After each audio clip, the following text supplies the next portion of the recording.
What is up, every good people of the world? Thank you for being here, Mad Poetry. I haven't played live in over 4 months. Didn't mean to do that. It's like I'm starting over completely. Be gentle with me. It's my first time. Oh no, we had a bunch of internet problems a while back, and it was like, even just to watch a stream, I would have to be refreshing my browser every 5-10 minutes, and it really just kind of sucked. And so I knew streaming out was going to be a complete failure. Just trying to catch up on my whole process here. I realized I don't have my chat up for YouTube's. And stop. Now I want to mute that tab. There we go. And okay, we're good there. Cool. So we had these internet problems, and then, once you're not doing it for a while, then it's so easy just to keep not doing it. And that was kind of the whole bear of that. But I'm back, and I hope to be doing this much more often. We ended up having to we had to get a new router. I just see that my stream actually started over, so that kind of sucks. So I've already had an internet problem here tonight. That probably started over right in the middle of that song. So that's unfortunate. All right, well, hopefully the rest of the stream will go reasonably well, and hopefully some people will show up, because I'm back, baby. So we're just playing, we're playing my 65th album, Incomprehensible Isolation. First song was titled Incomprehensible Isolation, because I'm just really exciting like that. And I'm almost finished with my new album, number 67, which is titled Unfound Paths. I've got a song on that is 33 minutes, 33 and 1/3 second long. I have listened to that song over 200 times, and I still like it. I'm going for a little different sound on this one. That's why I've taken so long on it. I've been working on the production. I'm really happy with it. I may tweak the guitars a little bit more.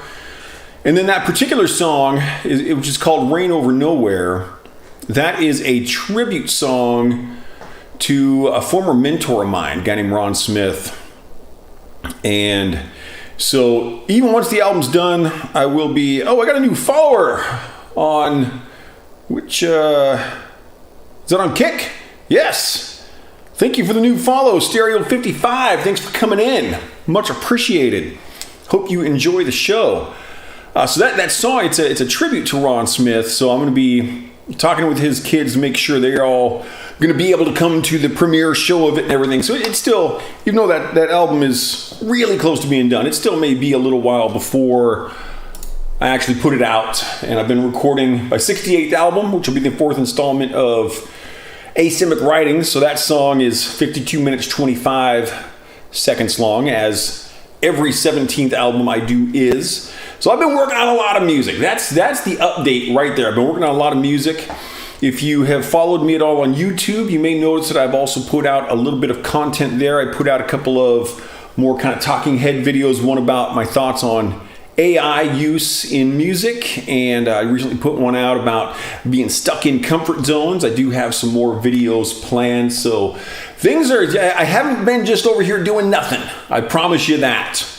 And speaking of doing nothing, that's basically what I'm doing right now. So let's have some less yapping, more happening. Second song off of this album is called A Silent Prophet.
because it has been 4 months since I have been live, I'm realizing there's a couple of things I forgot to do.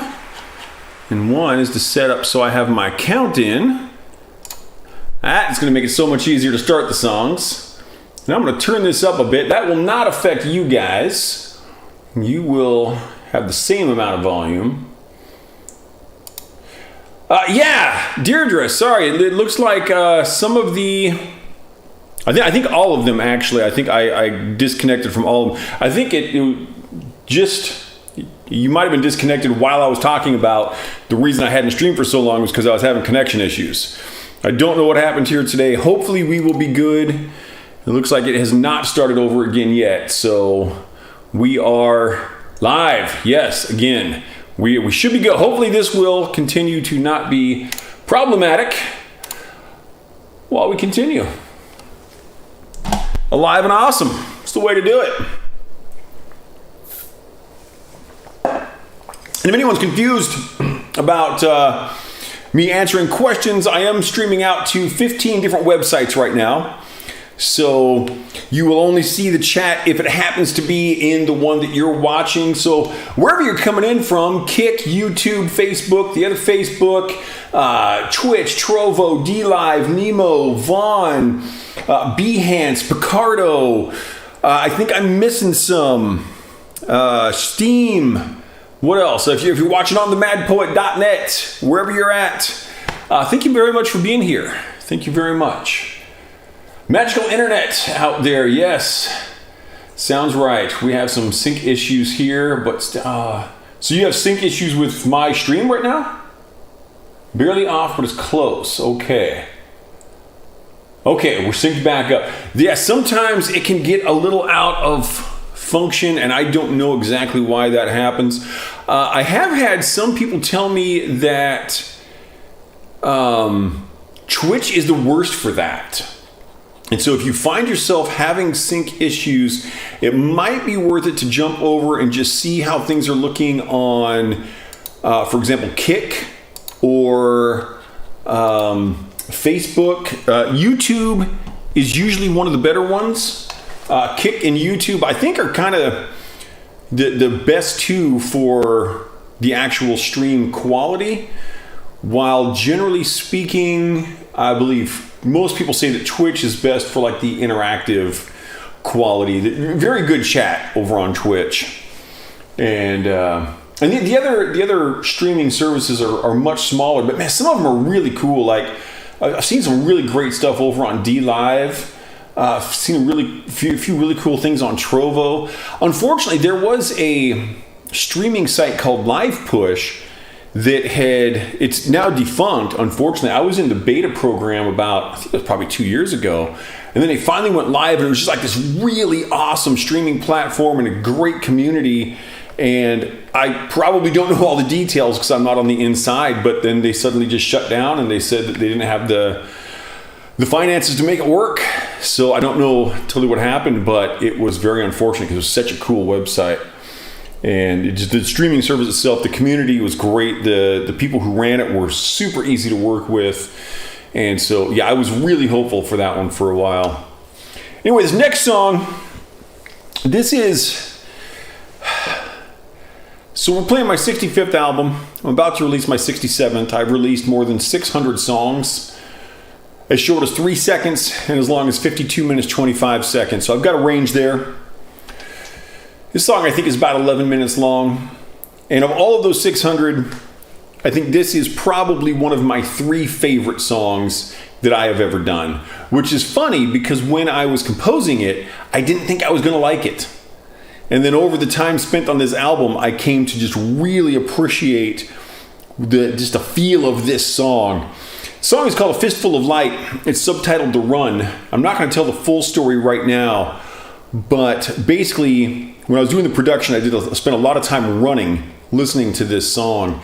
And when people ask me why I enjoy running, I just say, listen to A Fistful of Light, because that is exactly how it feels when I go on a run. So this is A Fistful of Light.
Got my first rogue light of the day.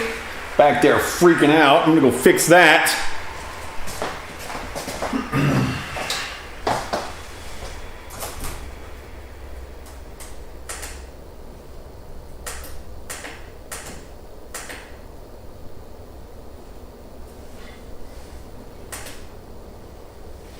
There we go.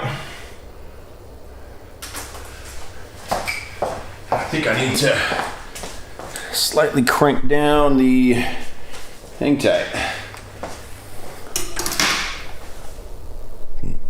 Gain on this guitar. Guys, it's been 4 months. So I got a few people coming in from Nemo TV. Hello, I believe that is a Vietnamese website. I could be wrong about that, but welcome. And again, of course, wherever you're coming in from, welcome to the show. Thank you very much for being here. Wherever you're coming in from, anywhere in the world, anywhere on the internet, you are much appreciated. If you happen to, I feel like I'm doing something wrong now, because it's been a while. I'm not in my live streaming routine. But if you happen to be watching right now, you're watching at the right time, because ladies and gentlemen, we have arrived at the G sharp minor portion of the show. You are welcome. I've never made a secret of the fact that I'm not a religious person. And you out there, I don't know if you believe in the devil, but the devil believes in you.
Oh, G sharp minor. I like G sharp minor.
there. Okay.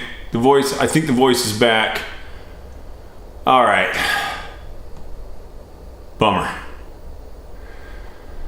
Apologies, everybody. That was all on me. I think I might have it figured out now. I'm gonna try this again. I think that the music was coming through, and that the voice was not. I see where I went wrong. I'm gonna try it again. Okay. Apologies. Yep.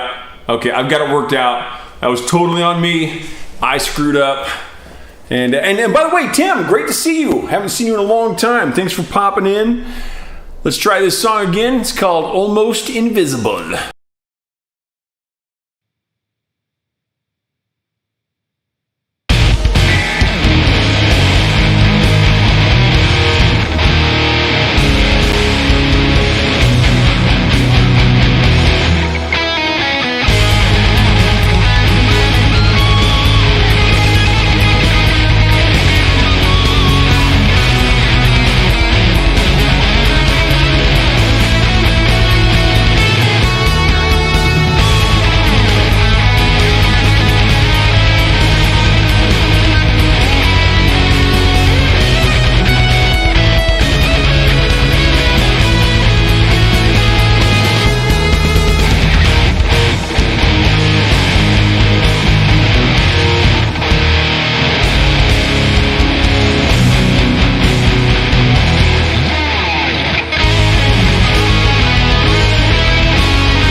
Okay, hopefully everything is working.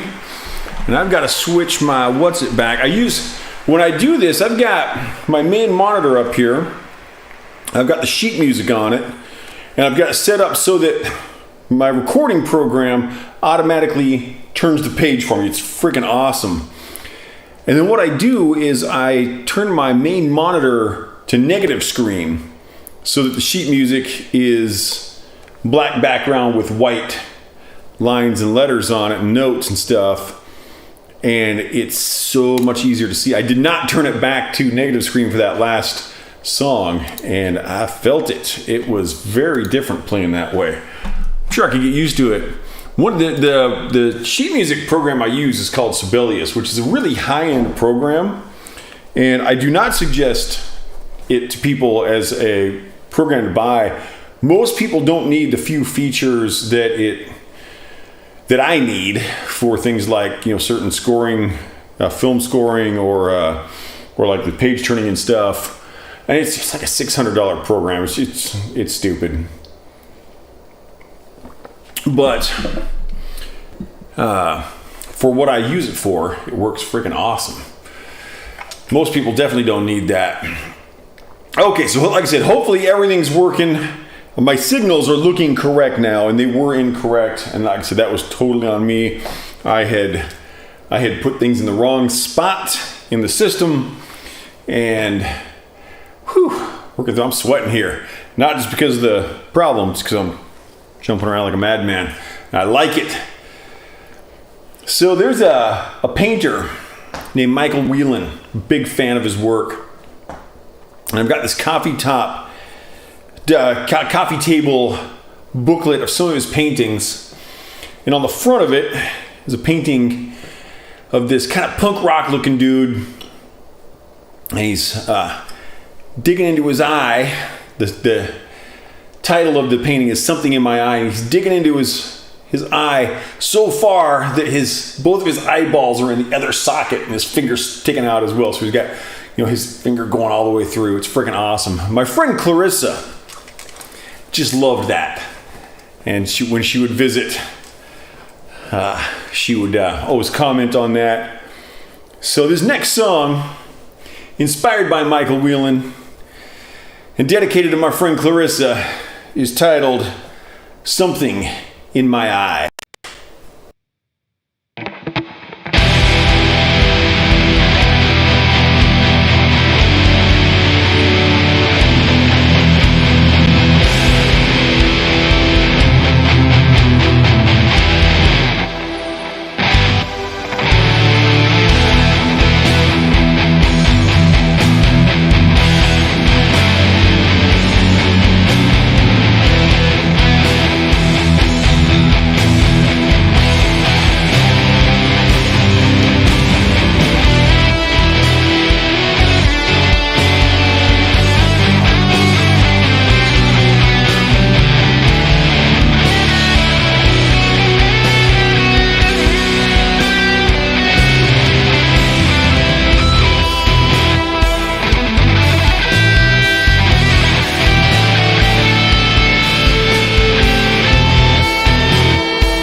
Something in My Eye. When I did this album, this is the second longest I've ever taken on an album. My very first album, I spent about 14 years on, from when I wrote the first riff to when we finally got out of the studio. And then my second album that came out in 2004, January 8th. And my second album didn't come out until 2017, I believe. It was in August. I want to say like August 3rd, August 11th, or one of the other days in August. And that one I spent about a year and a half on. And then I was putting out an album a week for 11 months. I did 49 albums in that period. And that was fun. That was friggin' awesome. Slowed down a bit, and then I had some kind of various different periods there of different speeds. And so this one I spent about 2.5 years on, 2 1/3 years, I think, 2 years and 4 months. And the reason I spent that time was to work on the production, and I'm very happy with the way it came out. That's also why I've been spending time on my most recent album, changing the production a bit. And so through that time, titles of songs change, and there's like stories to all this stuff. But there's a guy on Twitch that goes by The Reluctant Hermit. There's another guy that goes by 8-Bit Rage. He had a different Twitch name at the time, but I was listening to 8-Bit Rage. He's a drummer, also wears a vest, tie, and glasses on his streams. Very cool. And he mentioned this Reluctant Hermit, and I'm like, oh man, that would make such a great song title. So I totally stole that. The Reluctant Hermit, he knows about this. He really likes the song. So yeah, this is kind of, I think the original name of this song was Unto the High Hills, but then I heard the Reluctant Hermit. I'm like, no, I know where that goes. We got Tamal. I'm not sure if I need to increase the size of the font on this window, because it is tiny. Tamal, yes. I maybe pronounced that incorrectly, but welcome in. Thank you very much for coming in over on the YouTubes. Much appreciated. And of course, as I've said before, wherever you happen to be tuning in from, thank you very much for being here. I am streaming out to 15 different websites currently, so I appreciate you no matter where you're tuning in from. If you're a commenter, a chatter, a lurker, whatever you got, listener, if you just like my lights, or you're into bald heads, whatever it is, thanks for being here. Let's do this. This is a nice upbeat piece. This is an F Phrygian, if you happen to be playing along on your flutophones or your urdus or your fiddles. Let's do this. This is The Reluctant Hermit.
Oh, and Deirdre over on Twitch, it was definitely not you. It was me. It was all me. No one was getting it on any website because I screwed up. That was 100% not everybody in the rest of the history of humanity other than me. It was all me.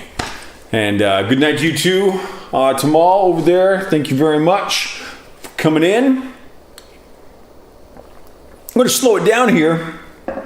This song is interesting in how it came about. I was doing a stream back in my earlier days of streaming, and a gal named Sarah Jazz came in. That's her Twitch handle.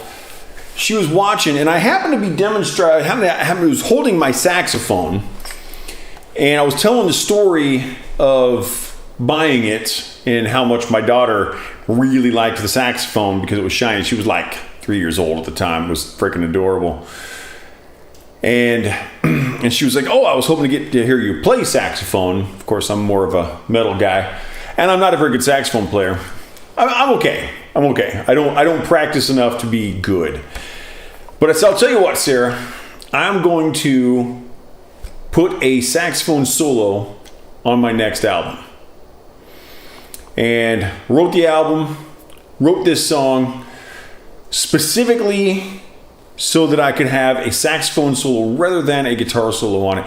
And I recorded the saxophone solo, and it came out good. The song sounded really good. I really enjoyed it. And then I listened to it in the context of the full album, and I was like, this is terrible. It's because that last song is pretty upbeat, yeah. And the next song we're listening to, "Waiting for Time," it kind of rages. And so all of a sudden, it was like going from like Slayer to Kenny G.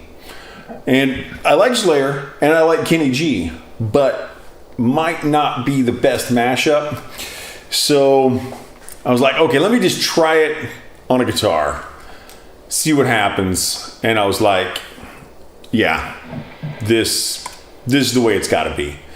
And so the opening, when I am playing here, all of these guitar solos are improvised. So if I play this same album tomorrow, which I'm probably not going to stream tomorrow because Sarah's coming back in from out of town. But if I were to play this if I was just to go back and play Reluctant Hermit again, it would be different guitar solos. I have no idea what I did there. I shouldn't say I have no idea. I don't remember what exactly I played. And so what I'll often do is I will create a motif. And so the first thing you hear me play in this song is the motif. And it's just about a measure worth of notes. And that just kind of gives me an idea of where I might decide to go in my improvisations. And so it's unique on this song that the motif was actually composed on a saxophone, which I think is pretty cool. I did not keep the recordings. I thought about, like re-recording the saxophone on it, doing some improvisational solos, putting it out as a single, because without being in the context of the album, it's kind of cool. I probably won't do that though. I should. I don't know. I probably won't. I will play it for you here tonight on guitar. The song is called Unknown Acquaintances and Lonely Strangers.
And I'm going to end the stream here. I hear something going on with my audio interface that I'm going to need to address separately. Could probably take care of it, but we've had a few tech issues already. It's my first stream in 4 months, so I'm going to call it good.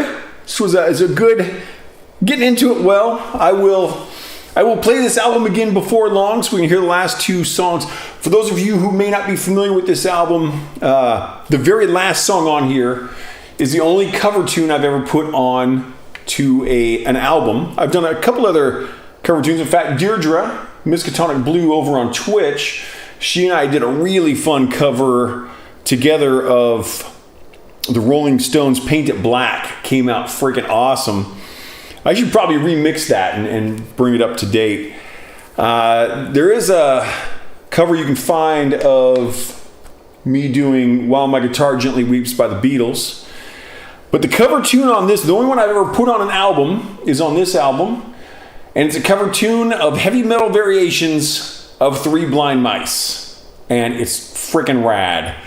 So apologies that I am going to cut it kind of short here and reboot my audio interface because I'm getting some noises that I know what's going on. It's not a huge deal, but I will get that fixed up. And that'll be that. That'll be a thing. It'll be awesome because that's what I do. So nonetheless, again, everyone, thank you very much for coming out tonight. For my new followers, thank you very much. Anyone who came in, who was just lurking, and I hope you enjoyed the stream. Again, wherever you're tuning in from. I haven't even said it because I'm so far out of my script. I'm the Mad Poet. You are an audience. We are the Mad Poet Society. Thank you very much for being here.